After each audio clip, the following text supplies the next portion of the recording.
అందరికీ నమస్కారం. ఈ మధ్యన సోషల్ మీడియాలో జాంబీ డ్రగ్ అనేది బాగా వైరల్ అవుతుంది.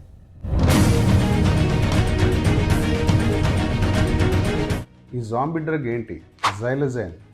ఈ డ్రగ్ ఎవరు వాడతారు? వెటర్నరీ డాక్టర్స్ పశువుల్లో, హార్సెస్‌లో ప్రొసీజర్ చేసే ముందు ఇచ్చే ద్రవం. మనుషుల్లో వాడచ్చా? వాడకూడదు.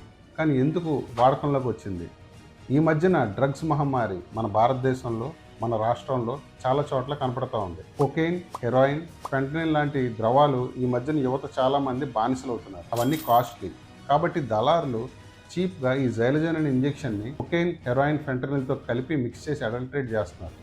ఈ ద్రవం వాటి యొక్క హైని పెంచుతుంది, అంటే వాటి యొక్క ప్రభావాన్ని పెంచుతుంది. ఈ డ్రగ్ అనేది మనిషిని పూర్తిగా స్పృహ కోల్పోయేలా చేసి పదే పదే ఇంజెక్షన్ చేసుకునేలా చేసి బాడీలో చేతుల్లో కానీ కాళ్ళలో కానీ పుళ్ళు వచ్చేలా చేసి చర్మాన్ని పూర్తిగా క్షీణింపజేసి మనిషి యొక్క ఆకృతే మారేలా పరిస్థితి తీసుకొస్తుంది.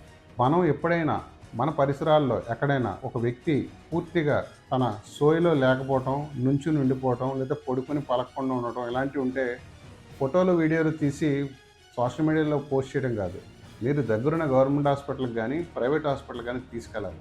సమాజంలో డ్రగ్స్ రహితంగా ఉండాలి అంటే అవగాహన పెరగాలి. Say no to drugs.